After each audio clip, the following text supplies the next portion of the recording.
wenn du outgoing bist, kannst du dir eigentlich sehr schnell auch außerhalb einer Universität schaffen. Du brauchst nicht unbedingt die Lehrer, die dir da helfen, meiner Meinung nach. Ich kann das nur sagen, weil es halt mir viel besser so gegangen ist, aber es gibt sicher genug Kreative, denen eine Uni ein Fachweg da geholfen hat. Welcome to Creatives Hour Club, where we bring together creatives to talk about talent and originality. Join our host Dominic C. Fennick and today's guest for inspiration. Ich freue mich ganz besonders, dass du heute da bist, Anna. Hallo, danke für die Einladung. Hat auch ewig gedauert, bis wir uns jetzt endlich wieder gesehen haben. Ich weiß. Aber ich bin schon richtig gespannt auf das Gespräch, weil du machst ja richtig viele Sachen. Ja, du machst Influencer, du machst Model, du machst Reisen, du machst Food, du machst Social Media, du machst auch vor allem hinter der Kamera einiges, ja, was ich besonders speziell finde, weil zumindest aus meinem Kreis, aus meiner Bubble, aus das, was ich alles mitkriege, gibt es jetzt nicht so viele Frauen, die hinter der Kamera stehen, vor allem videomäßig. Mhm. Deswegen finde ich es ganz speziell, dass du heute da bist und wir über ein paar Sachen reden können. Da schon mal die erste Frage, was war zuerst da? Das vor der Kamera stehen oder das hinter der Kamera stehen? Okay, das erste Mal, wo ich wirklich professionell was mit einer Kamera zu tun hatte, war mit 15 Jahren. Da hatte ich einen Modeljob bei der Ultimative Group, da beim Schottentor. Kennst du das? Nein, das ich nicht. Nicht? Das kennen vielleicht manche Leute, also vor allem, also ich kenne viele Frauen, die dorthin gehen. Und das war mein allererster Job. Dann haben sie mir die Haare ganz, ganz kurz geschnitten. Also ganz kurz, für mich war das ganz kurz, mit ganz harten Stufen. Es war dann für mich ein bisschen schwer, das dann auch zu stylen jeden Tag. Und sie haben sie auch gefärbt. Aber ich war all in, ich wollte es unbedingt machen. Und das war die visuelle Arbeit, die erste, mit der Kamera, mit digitalen Sachen. Dabei muss man sagen, als Kind habe ich immer schon gezeichnet. Ich war eins von diesen Mädchen, die Bilder gezeichnet haben und sie dann nachher verkauft haben in der Klasse. Um was, ums Pausengeld oder um was hast du es noch verkauft? Muffins. Muffins, die ich wollte, ja, ich eingetauscht mit meinen Bildern. Und dann habe ich später mich dann auch für die grafische beworben, bin dann reingekommen mit 13. Mein Vater hat mir dann eher nahegelegt, das nicht zu machen. Er als Professor meinte, die normale HS ist vielleicht doch gescheiter zu machen mit einer normalen gescheiten Matura. Und ja, dann bin ich halt eben nicht gleich ins Kreative gegangen, sondern habe das dann erst für mich entdeckt, als ich mit 18 ins Ausland geflogen bin. Ich bin dann mit 18 nach Lateinamerika. Also man muss auch wissen, ich bin halb Latina, also meine Mutter kommt aus Guatemala und ich wollte mit 18 dann meine Wurzeln wieder neu erfahren. Und Costa Rica ist dann doch eines der sichersten Länder von dort und dann bin ich dorthin gegangen, damit meine Eltern auch ein gutes Gewissen haben. Aber es hat mich dann doch weiter rausgezogen, weil ich habe dann dort eine Modelagentur gefunden, mit der ich dann ganz viel gereist bin. Und somit hat dann das Arbeiten mit der Kamera vor der Kamera noch mehr begonnen. Dabei habe ich als Kind schon selbst kreativ etwas kreiert, visuell, nur halt nicht gefilmt. Das heißt, das war eigentlich das Erste, nur mit der Kamera war ein Modeln das Erste. Und dann habe ich während den Sets schon erkannt, dass ich eigentlich Bewegtbild machen möchte. Das habe ich dann schon gemerkt mit 18. Und so ist es dann weitergegangen. Ja. Und wann hast du den Step dann gemacht von vor der Kamera zu hinter der Kamera? Eigentlich schon dort. Ich habe nur halt keine Ahnung. Ich hatte kein technisches Verständnis. Ich habe einfach eine GoPro mitgenommen, habe mich gewundert, warum alles so weitwinkelig ist. Und habe alles gefilmt, was ich nur filmen konnte mit dieser Kamera unter Wasser. Die Luft geschmissen, alles. Ich wollte nämlich meine Reise auch dokumentieren und hatte einen Computer mit ganz wenig RAM und ganz wenig Arbeitsspeicher, der immer abgebrochen ist. Aber ich bin gefühlt jeden zweiten Abend dran gesessen, habe versucht, das Material auf, wie heißt dieses Programm von GoPro, das eigene Schnittprogramm? Weiß ich gar nicht. Das hat ein eigenes Schnittprogramm und ich habe versucht, damit meine ersten Videos zu machen mit 18. Also als ich mit Model angefangen habe, wollte ich schon Videos machen. Okay, so Travel-Vlogs quasi schon. Ja. Damals war das noch wesentlich Neuer? neuer voll und trendiger als es Ich wahrscheinlich wäre ich jetzt eine berühmte YouTuberin, hätte ich es damals hinbekommen mit meinem GoPro. Aber nein, ist dann nicht so geworden. Als ich dann zurückgekommen bin nach Wien, also meine Modelagentur wollte mich dann auch weiter nach LA schicken, aber da irgendwas in mir hat gesagt, nein, du gehst jetzt studieren. hörst auf mit dem Modeln und dem Reisen, mach was Gescheites. Da war vielleicht die Stimme von meinem Vater wieder drin, wer weiß. Er hat nicht mehr mit mir geredet. Ich meine, über das. Ausbildung ist immer wichtig. Ausbildung ist immer gut zu haben. Ja. Es ist wichtig. Ich sage nur, der Weg, der sich damals so aufgemacht hat, den bin ich dann nicht mehr gegangen, sondern einen Schritt zurück und dann zurück nach Wien und habe dann dort angefangen zu studieren. Mhm. Und während dem Studium bin ich dann drauf gekommen, dass ich eigentlich will ich Videos machen. Aber ich habe studiert, weil ich mir dachte, ich muss doch studieren. Ich muss doch einen Bachelor machen. Im besten Fall einen Master. Ich komme aus einer Akademikerfamilie, das ist normal. dass Ja, man okay, das tut. ja. Und dann habe ich halt eben an der WU studiert, kurz. Und an der FH, der WKW Wien, habe ich dann Medienmanagement gemacht, also der Journalismuszweig. Und als ich dort war, habe ich dann, wie war das denn? Ich habe mich dann, genau, ich habe mich bei Filmproduktionen beworben als Praktikantin und dann habe ich mich auch bei damals, ich weiß nicht, ob man das kennt, True You, habe ich mich beworben für eine, nennt man das, Texterstelle, weil ich ja Journalistin, ich war keine Journalistin, keine fertige, aber ich habe das studiert und dabei habe ich, schreiben mag ich an sich nicht. Nur ich dachte, ich muss das doch tun, habe mich dafür beworben und dann hat die erkannt, dass ich eigentlich Videos machen möchte und somit habe ich dann sehr früh angefangen, für die Arbeit gut sein zu müssen, damit das funktioniert. Und das war dann ein gutes Training für ein paar Jahre. Und dann habe ich mich dann daneben selbstständig gemacht und hatte dann auch einen Kreis von Freundinnen und Freunden, die alle kreativ waren. Und so hat man sich gegenseitig gepusht. Und dann durch Social Media, da ich meine Reisen mit 18 schon dokumentiert habe, hatte das alles mehr Resonanz, weil ich das geteilt habe. Und somit ist es dann eigentlich von allein gegangen. Und ich muss sagen, die jahrelange Übung, die ich als Kind hatte mit dem Zeichnen, das hat schon sehr geholfen. Weil damit habe ich das Auge immer schon trainiert. Das heißt, als Kind habe ich Sachen anders gesehen als ein nicht kreativ. Malst du immer noch? Leider nicht. Jetzt ändert sich es wieder. Jetzt ändert sich es wieder, aber früher hatte ich diese Geduld nicht. Ich bin dann schnell in dieses schnelllebige Projektarbeiten gegangen, wo alles, desto schneller, desto besser. Und mit einer gewissen Qualitätsstandard, dass er halt erhalten wird, das schon. Aber ich habe mir einfach nicht mehr die Zeit genommen, ein bisschen runterzukommen und dann, weiß nicht, 5 Tage nur an einem Bild zu arbeiten, das ich dann nicht verkaufe. Habe ich nicht Für mehr gemacht. Muffins. Für Muffins? I didn't do that then.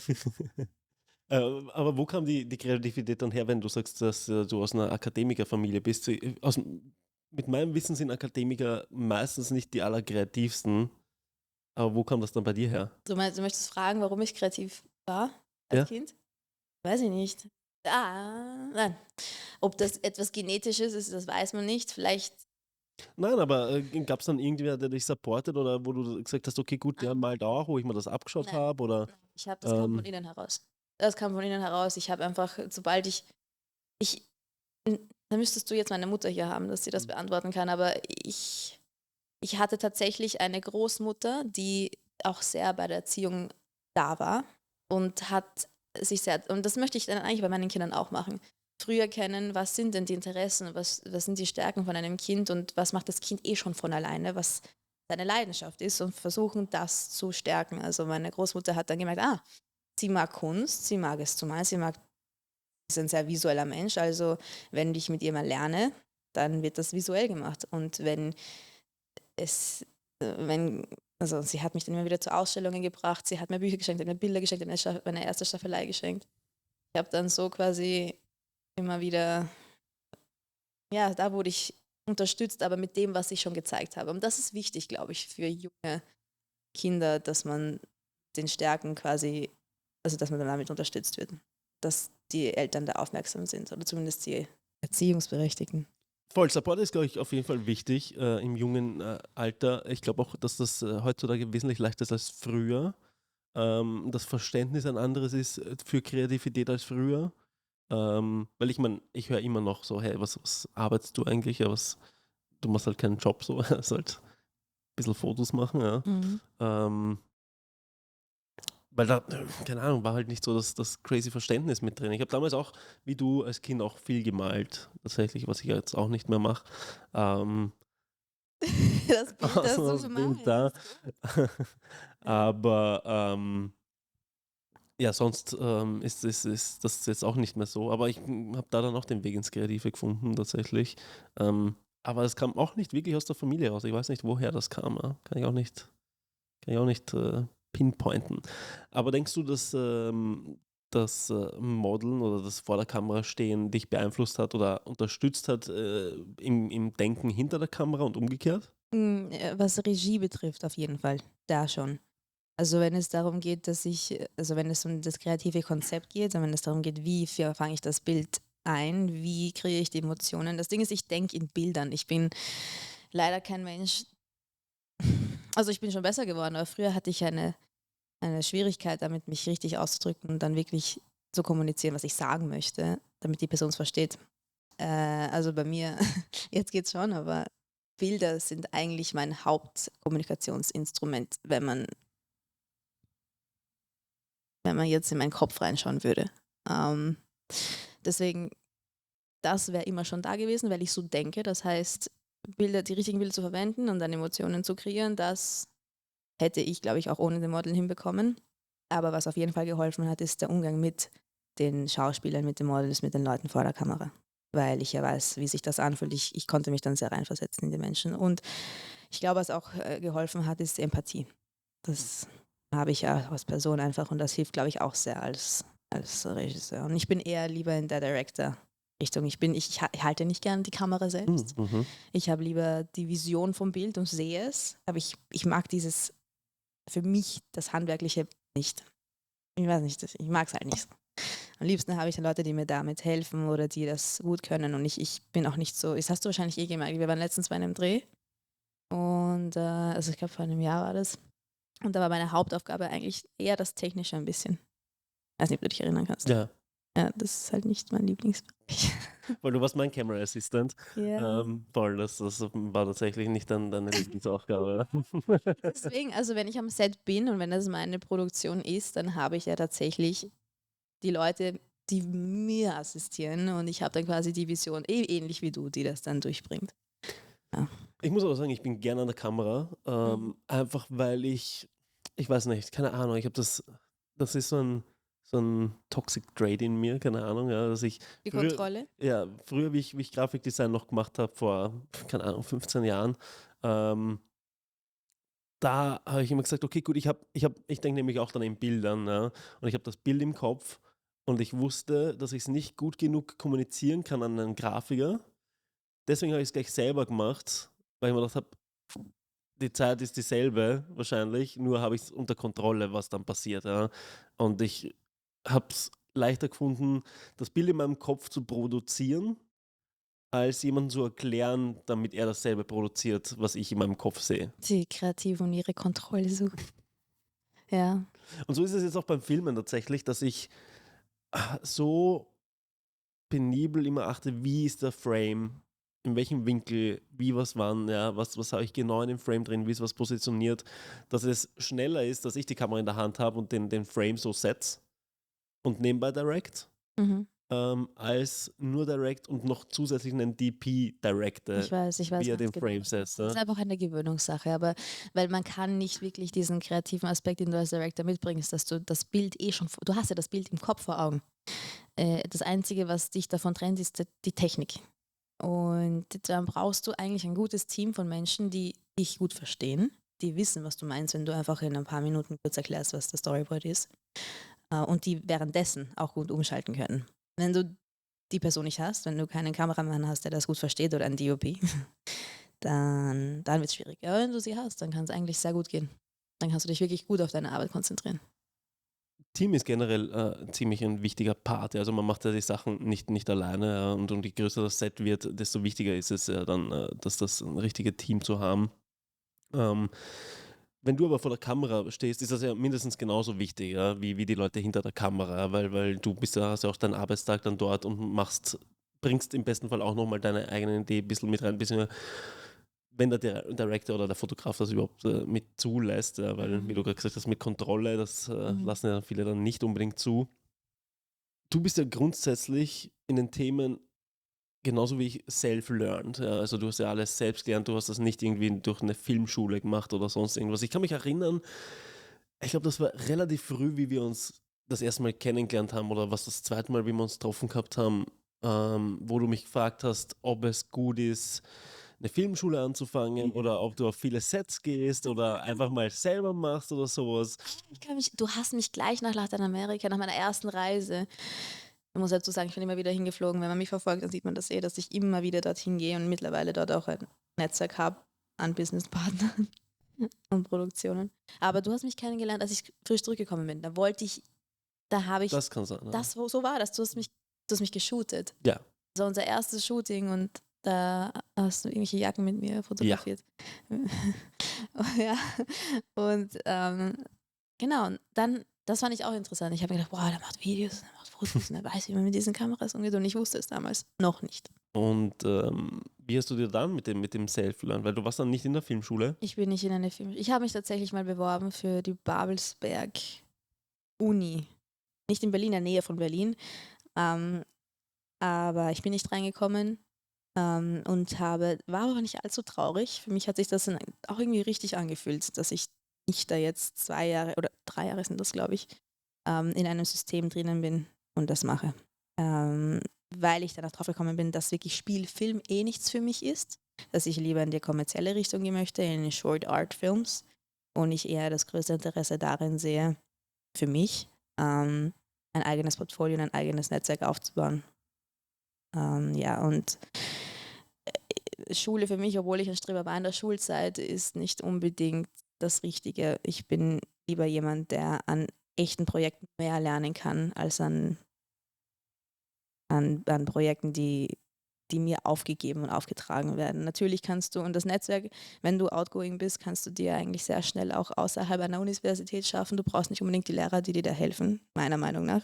Ich kann das nur sagen, weil es halt mir viel besser so gegangen ist, aber es gibt sicher genug Kreative, denen eine Uni in ein Fachweg da geholfen hat. Und weil du sagst outgoing, ich meine, das ist ja sicher auch ein Part, der dir bei deiner Social-Media-Karriere geholfen hat. Weil du bist ja da auch sehr, sehr open und outgoing und zeigst sehr viel und begleitest sehr viel deinen Weg. Mir ist aber aufgefallen, dass du früher einen Ticken mehr in den Stories gesprochen hast als jetzt. Hat das irgendeinen Grund oder willst du nicht mehr so viel scheren von dir selber oder was hat es damit auf sich? Ich muss sagen, dass ich Instagram, also das, was ich da teile, das mache ich dann, wenn ich mich danach fühle. Es war für mich noch nie, ich habe es noch nie als eine Arbeit gesehen. Deswegen bin ich da auch nicht so strukturiert. Es gibt einfach Phasen, da teile ich gar nichts. Es gibt Monate, da habe ich keine Lust, diese App aufzumachen. Und dann gibt es Monate, da möchte ich unbedingt ganz viel zeigen. Es sind wie Stimmungsschwankungen. Das ist das Gleiche, wie ich mein Social Media behandle eigentlich. Ich meine, jetzt bin ich in einem Management, ein Social Media Management vom Kartell. Das wird von der Marie Curie und von Dominik Scheininger geführt, von den Zweien. Und sie fangen gerade an damit. Und ich bin einer der Ersten, die drinnen sind halt eben. Und da natürlich möchte ich halt mehr in eine professionelle Richtung gehen und mir denken, okay, ich habe doch schon einen Followerstamm aufgebaut, wieso nehme ich das nicht noch etwas ernster und arbeite da Hand in Hand mit einem Management, um das noch besser zu machen. Aber ansonsten gehe ich hier eigentlich sehr ungezwungen mit der ganzen App um. Also ich habe früher mal Lust gehabt zu sprechen, jetzt gerade eher weniger. Das kommt wahrscheinlich wieder. Ich meine, ist zumindest authentisch. Ja? Was hältst du generell von Authentizität im Sinne von Social Media und Du so? meinst, dass wenn gesprochen wird, dass es authentischer ist? Nein, ich meine, dass du dein Approach zu dieser App authentisch ist, wenn du sagst, hey, ich habe gerade keinen Bock, dann mache so, ich es halt das nicht. meinst du, ja. Wenn ich es, also du machst das jetzt nicht so. Wobei, wenn man spricht, dann hat man viel mehr, und deswegen Video und Gesicht zeigen von einer Person, wenn man spricht, zeigst du viel mehr von einer Personalität und somit können sich deine Follower viel mehr mit dir identifizieren. Natürlich, das hat alles mit Emotionen zu tun, richtig. Ja, weil du zeigst Emotionen, damit kann der Gegenüber auch Emotionen empfinden. Ja, wenn du jetzt ein Bild postest. Also mir ist bewusst, dass du somit ein besseres Engagement aufbauen kannst mit deiner Community, aber wie gesagt, ich mache das, was ich will und wenn ich gerade nicht möchte, dann vergesse ich es einfach. Aber wie gehst du dann mit diversen Kommentaren oder gibt es irgendwelche Hate-Kommentare bei dir? Ja, sicher. Ich meine, du bist, wie gesagt, als Model vor der Kamera zeigst du dich ja dann auch postest du Fotos, postest Behind-the-Scenes-Videos etc. Dann muss doch irgendwie was kommen. Ja, ich bin auch da ziemlich robust. Ich habe einfach ein komisches, nachdem ich schon mit 15 Jahren angefangen habe zu modeln, trenne ich dieses soll ich sagen, diese Kunstfigur, es ist eine Kunstfigur Mhm. von meiner eigenen Personalität. Menschen, die mich kennen, würden sagen auch oft, du bist ja ganz anders, als wie du online wirkst. Ne? Wenn Mhm. man mich länger verfolgt, dann kommt das durch. Aber ich mache mir jetzt nicht die Mühe oder stress mich nicht, dass ich genau die gleiche Person zeige, die ich privat auch bin. Das nimmt sehr viel Zeit, das zu machen. Und ja, nein, es ist einfach, ich habe das also ich habe das schon also in Teenagerjahren habe ich das schon getrennt, deswegen kann das der Grund sein, dass ich da einfach überhaupt nicht angreifbar bin, wenn da Hate-Kommentare kommen. Also für mich ist das wie als wäre da gerade Tinte ausgeronnen. Mhm. So fühlt sich das an. So, okay, na gut, dann halt neues Papier. Mhm. Ich sehe das überhaupt nicht schlimm. Aber ich muss auch dazu sagen, dass ich noch nie schlimme Hate-Kommentare hatte, weil ich auch nicht so ich zeige schon eine kleine Kontroverse, werde ich in Zukunft auch mehr machen. Ich werde wahrscheinlich mehr Themen ansprechen, die ein bisschen die Meinung von anderen Leuten, also die der Meinung nicht zustimmen. Das wird jetzt, glaube ich, in Zukunft auch aufkommen, kann ich mir vorstellen. Aber bis jetzt war ich eigentlich sehr easy to take für Menschen, die vielleicht auch eine andere Meinung haben. Deswegen, also wenn ich mich vergleiche mit anderen Freunden, die auch auf Social Media aktiv sind, kriege ich weit weniger Hate-Kommentare. Ich kann mir auch gut vorstellen, aber dass oft kommt, I guess, von wegen so, hey, du bist zu dünn, iss mal was, dies, das, jenes, du schaust nicht gesund aus. Oder bist du davon auch Tatsächlich nicht? überhaupt nicht. Meine Followerschaft ist eigentlich sehr supportive, was das betrifft. Ich hatte fast noch nie. Also was ich schon mir vorstellen kann, ist, dass die Leute vielleicht hinterm Rücken reden würden, wenn sie diese Sachen sehen. Mhm. Das ist ja schon mal passiert, dass irgendjemand mir etwas schickt und dazu etwas schreibt. Dabei wollten sie es jemand anderem schicken und mit jemand anderem darüber reden.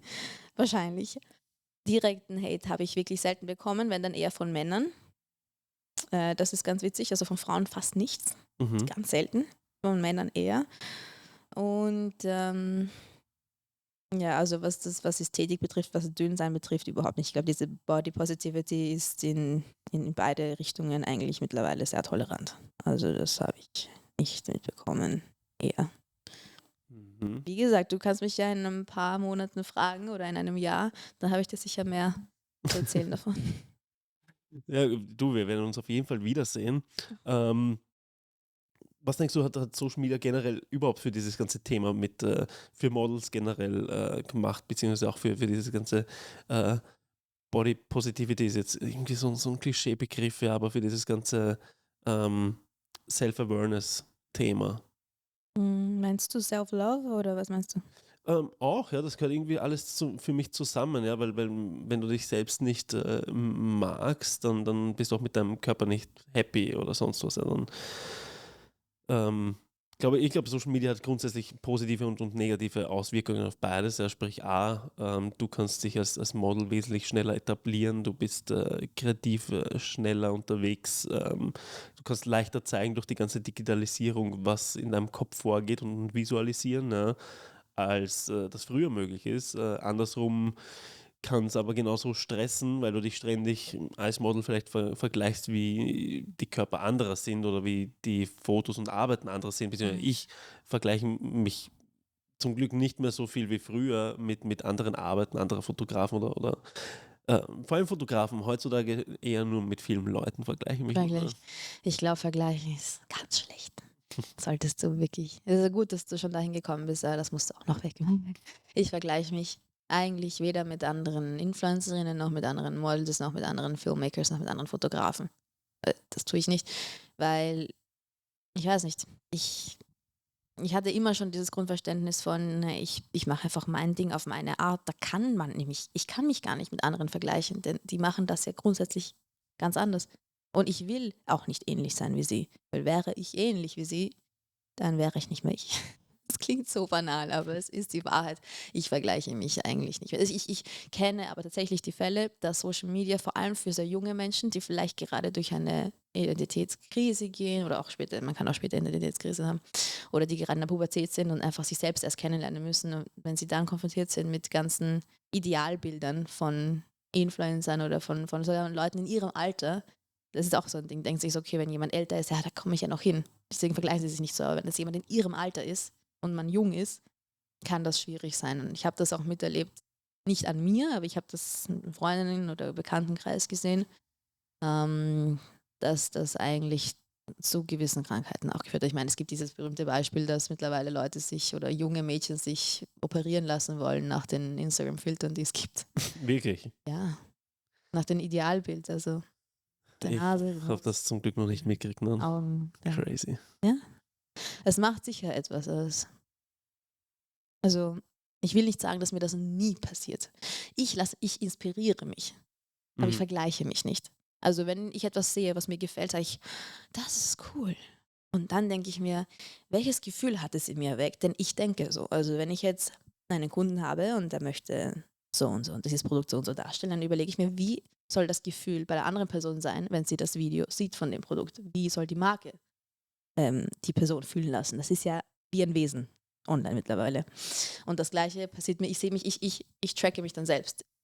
Und das ist dann ganz spannend zu sehen. Also wenn ich irgendein Mädchen sehe, dessen Leben mir gefällt, dann denke ich mich und denke mir so, welches Gefühl hat es in mir ausgelöst und welche Triggerpunkte haben genau das ausgelöst und scanne mich dann selbst als Produkt durch eigentlich. Wie gesagt, wieder, da nehme ich mich vielleicht auch zu einem gewissen Teil als Kunstfigur, aber da nehme ich mich eher als ein Testobjekt und denke mir, es klingt echt schlimm, wenn ich das so sage. Aber das hilft tatsächlich, wenn man im Marketing unterwegs ist, wenn man sich selbst analysiert. Sich denkt, okay, was hat das in mir ausgelöst und warum? Du, Marketing besteht aus Analysen von Menschen grundsätzlich. Also das ist sicher gut bei sich anzufangen, weil Job im Marketing ist es halt auch, den Endkunden zu analysieren, der zum Brand passt, ja, um die richtigen Marketing, na, wie heißt das Wort? Performance? Die richtigen Marketingimpulse zu setzen. Ja. Mm. Abgesehen vom Reisen aber zählt bei dir ja auch ein neues Hobby seit Ende letzten Jahres, was ich gesehen habe, dazu, und sprich, das ist Dinner. Das habe ich meinem neuen Freund zu verdanken, muss ich ehrlich sagen. Ich meine, ich habe davor Essen immer schon sehr gern gehabt. Gutes Essen, ich meine, wer mag das nicht? Aber jetzt habe ich erkannt, dass das wirklich auch Kunst ist. Und jetzt, ich bin auch so ein Sammler. Like, women are gatherers.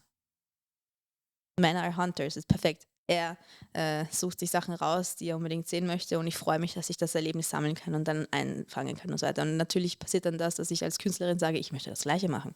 Weil Essen ist trotzdem, kann wunderschön aussehen. Ich möchte jetzt, das ist mein neues Ziel, ich habe jetzt eine Bucketliste von 100 Buckets. Mhm. Für Ja. das ganze Jahr oder für dein Leben? Naja, ich habe 100 Buckets, 50 davon sind gefüllt, die anderen 50 fehlen noch. Mhm. Aber für bis ich 30 werde. Okay. Ja? Kannst du mich gerne fragen, was da drinnen ist. Ein paar Sachen sage ich, ein paar sage ich nicht. Alles, was du teilen möchtest. Und darunter steht, become the greatest dinner hostess. Mhm. Ja, Kochst du dann auch selbst? Ja, sicher. Ich mache jetzt Sushi. Ich mache alles. Ich möchte jetzt anfangen, Pasta selbst zu machen. Mhm. Ravioli selbst zu machen.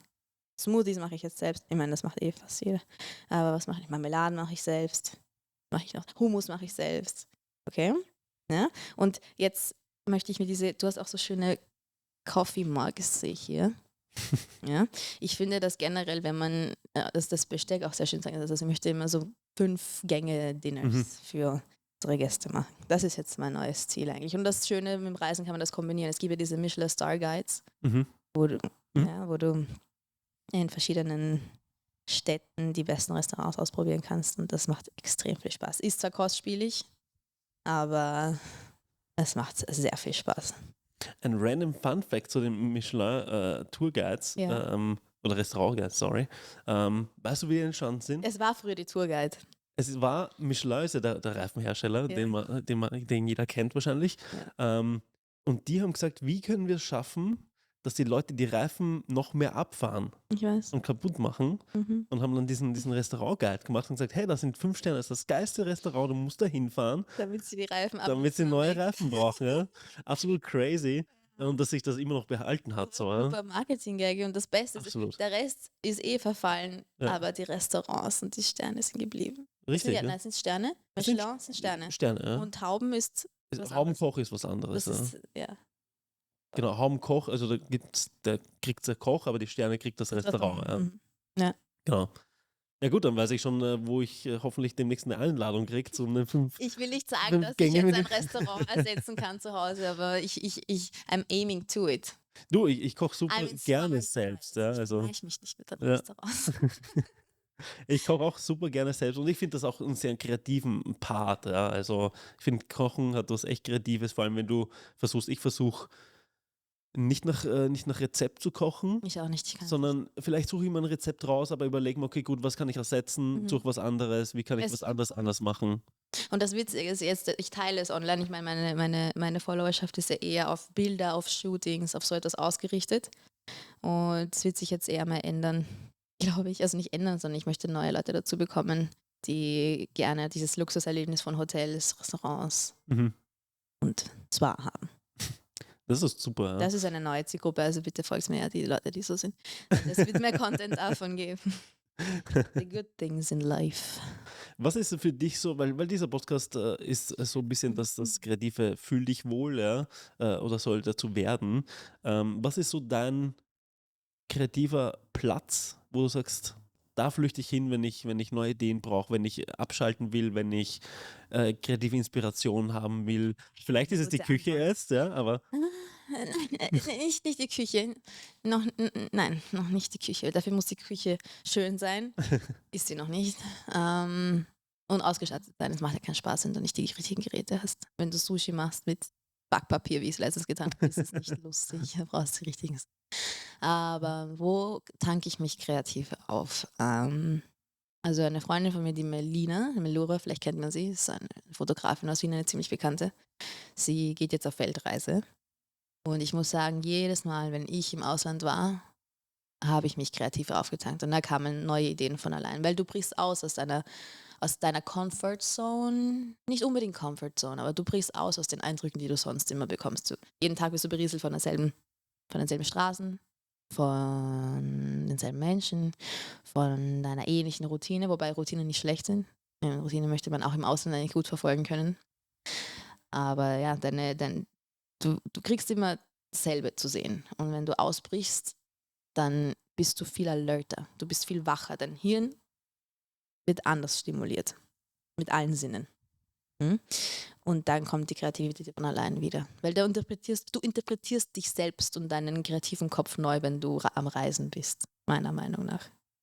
bin ich voll bei dir.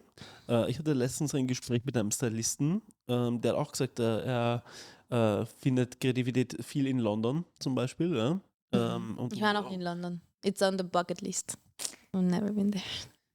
und dann ist er aber eigentlich im Gespräch eigentlich draufgekommen, so dass er vielleicht auch in Wien einfach mal ein bisschen mehr die Augen aktiv nutzen sollte, weil er dann halt irgendwie in der U-Bahn halt aufs Handy schaut oder wenn er durch die City spaziert, halt aufs Handy schaut und Musik hört und gar nicht mehr so wirklich zuschaut. Und ich glaube nicht, dass das nur auf ihn zutrifft. Ich glaube, das trifft auf alle von uns zu. Also ich glaube, in der eigenen Stadt schauen wir auch nicht mehr wirklich hin. Ich zum Beispiel, wenn ich durch die Stadt laufe, trage meistens keine Brille. Das heißt, ich sehe die Hälfte sowieso nicht richtig. Aber vielleicht sollte ich das mal ändern, um das, was wir schon haben, nochmal aktiver vielleicht. Ich würde es anders sagen. Das Ding ist, wie gesagt, wenn du immer wieder das Gleiche siehst, bist du abgestumpft. Aber reis mal für 3 Monate weg, komm zurück und schau wieder nochmal an. Also Wien nochmal ansehen. Dann siehst du ganz andere Sachen.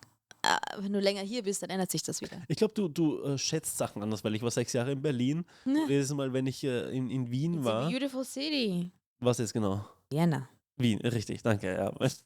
Nein, Berlin ist cool, aber nicht schön. Aber was ich gut fand, weil man sagt, wenn man in Wien wohnt, hey, es ändert sich hier nichts, bleibt alles immer beim Gleichen und hin und her ist so langweilig Wien und sowas, ja.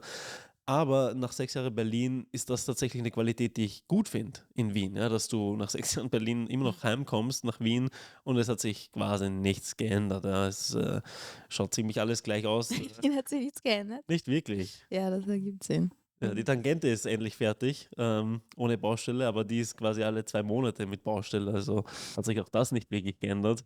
Und auch die Personen weniger, ja.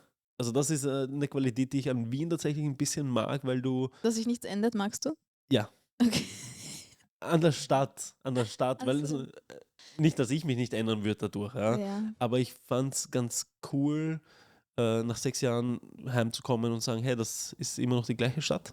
Ja, Aber ich verstehe schon, dass mit dem Reisen natürlich gibt es neue Eindrücke und neue Ansichten. Das auf jeden Fall. also wenn ich eine Familie haben möchte, dann möchte ich an verschiedenen Orten, wie sagt man dazu, Immobilien haben. Also Immobilien klingt jetzt blöd, weil die will ich nicht vermieten, ich möchte dort leben. Also Home Spaces. How do you call that? Heißt das? Ich weiß Zu grad nicht Hause an. haben. Ja, verschiedene Zuhause in verschiedenen Ländern, okay. Und Wien soll eine davon sein, auf jeden Fall. Voll, also ich würde auch, also mein Plan war ja auch nicht nach Österreich wieder zurückzuziehen, das war ja Mhm. der Pandemie geschuldet so, ja. Aber mein Next Stop ist auch in den nächsten Jahren halt eher so Portugal, ja. Aber eine Homebase trotzdem in Österreich zu haben, ja, muss jetzt nicht vielleicht mitten in der City sein, in Wien, kann ja auch im Wiener Umland sein, ja, oder Bergnähe oder so, das wäre auch ganz geil, ja, für den Winter. Ähm, aber ganz aus Österreich raus würde ich es jetzt auch nicht sehen, ne? Ja, aber wie gesagt, also für Kreativität und anders Sachen zu sehen, ist das Reisen auf jeden Fall in die Welt rausgehen und ins kalte Wasser zu springen. Kommt davon, wie du reist. Ich meine, wenn du in ein All-Inclusive-Resort fliegst, ja, dann wird sich nicht viel ändern, was Kreativität betrifft wahrscheinlich. Aber wenn du, es sei denn, du bist wirklich abgekapselt und nur alleine mit dir, aber All-Inclusive über. Aber es gibt eigentlich gute Optionen, glaube ich. Du, ich versuche meistens irgendwie Airbnb mir zu nehmen, mitten in der Stadt und versuche die Stadt halt auf eigene Faust, ohne den ganzen Touri-Spots zu erkunden und tue dann so, als würde ich dort leben. Also Ja. suche mir den kleinsten Coffeeshop in der engsten abgelegenen Gasse, ja, wo nur Locals drin sitzen oder sonst was, ja, und versuche da irgendwie das Ganze Ich glaube, zum Thema aufzusammeln. Reisen könnten wir eine eigene Folge drehen, Wahrscheinlich, weil da habe wahrscheinlich. ich viel zu erzählen. Aber ja, nein, also Hotels sind ein cooles Erlebnis. Airbnb oder Traveling with Locals ist auch ein eigenes Erlebnis. Auf jeden Fall. Backpacking für mich vielleicht nicht so unbedingt. Ist auf jeden Fall eine gute Abschlussanalogie, zu sagen, geht's raus und entdeckt die Welt, seid kreativ. Ich bin jetzt auch bald weg. Du bist Ab jetzt auch bald September weg, geht's genau. dann wirklich lange Zeit weg, aber mehr dazu bald. Das wäre noch meine Abschlussfrage, ja. Hau noch mal raus, was bei dir in nächster Zeit los ist, was bei dir abgeht, was kommt auf uns zu, was kann man auf deinem Instagram-Channel entdecken, ja, in nächster Zeit. Ja, ich muss enttäuschen. In den nächsten Monaten wird sich nicht viel ändern, aber ab September, also okay, Sommer vielleicht auch, also normale Reiseziele wie jeder, aber ab September wollen mein Freund und ich dann Mehr reisen. an verschiedenen Orten herumreisen und immer ein paar Monate an anderen Orten bleiben. Das wollen wir auf jeden Fall machen. Das ist etwas, was man sich immer denkt, weißt du, bevor man sich settelt. Was willst du machen? Naja, die Leute reden immer von dieser Weltreise. Oder ich meine, ich habe schon so viel gesehen, ich brauche nicht mehr wirklich eine Weltreise, schätze ich. Aber it's on the bucket list. Das ist immer diese Bucketlist. Aber ja, das kommt dann als nächstes und das wird in Verbindung mit eben diesem neuen Stil, The Good Things in Life, was ich jetzt schon online teile, Mhm. stärker folgt. Und eine Sache, die noch dazu kommt, ich bin, was Business betrifft, was Arbeit betrifft, in einer Umstrukturierungsphase generell. Also ähm, da möchte ich jetzt mal eine Art Team ausbauen, dass es nicht alles mit mir steht und fällt, sondern dass da quasi Projekte laufen können, auch wenn ich nicht unbedingt selbst da bin, aber trotzdem mit meinem kreativen Einfluss. Das ist eine Sache und dann möchte ich mich persönlich, wenn es darum geht, Projekte wirklich komplett allein umzusetzen, dass das eigentlich nur noch Artworks sind, die Themen ansprechen. Ja, dafür muss es halt andere Standbeine auch geben, sonst kann man sich das nicht leisten. Und das ist auch eine Sache, die vielleicht noch zu deiner letzten Frage kann man das dazu nehmen. Wie tankt man sich kreativ auf oder wie hält man die Kreativität und die Lust daran? Weil das passiert einem auch, wenn du sehr viel kommerzielle Arbeit machst, die das meiste Geld bringt. Und wenn du jetzt nicht unbedingt ein Spielfilm bist, wo du auch 5 Jahre lang für einen Film arbeitest und erst dann das Erlebnis hast. Es ist nicht, ich habe die Idee und jetzt mache ich das. Oft kribbelt sich das mit der Zeit. Also eine Freundin von mir hatte das auch eben, die jetzt am Reisen ist, dass sie quasi, ich weiß nicht, ob ich das sagen darf, ich denke schon, dass sie quasi, wenn sie die Kamera sieht, jetzt eine Arbeit sieht und nicht mehr wirklich die Leidenschaft und die Kreativität und das Hobby. Und ich möchte mich da selbst Ich möchte mich da selbst umpolen ein bisschen. Dafür sind auch immer Passion Projects ganz wichtig, ja. Damit genau. du halt, weil ich hab das Gespräch gehabt mit Noki, ja. Ja, Und der hat selber, ja, also du kannst nicht immer nur Kundenprojekte machen. genau. Außer du hast wirklich so echt crazy Kunden, die dich machen lassen, was du möchtest. Aber das ist halt der seltenste Fall. Selbst da hast du nicht die komplette Kontrolle über das, was du machen möchtest. Deswegen sage ich ja, wenn du wirklich diesen Fall hättest, dass Ja. du machen kannst, was du möchtest, dann ist ja okay. Aber abgesehen davon brauchst du deine Passion Projects. Du musst Ja. nebenbei machen, was du möchtest, Und das immer meine ich wieder jetzt, das und investieren in dich selber. Genau, das habe ich jetzt ein bisschen außer Acht gelassen. Und das ist etwas, was in den nächsten Monaten auf jeden Fall, ich möchte jedes Monat ein Kunstprojekt rausbringen. Mein eigenes. Das kann man sehen. Dann bin ich schon sehr gespannt. Viel Food, viel Art, viel Travel dieses Jahr. Bis. Anna, Ja, vielen Dank, dass du da warst. danke für die Einladung. Danke für deine Ansicht an Kreativität. Und ich werde das alles verfolgen. Und ich war da für eine Essenseinladung. Ja, gerne. Thanks for tuning in to Creatives Hour Club with host Dominic C. Fennick. Remember to subscribe on Instagram, YouTube, and Spotify for more.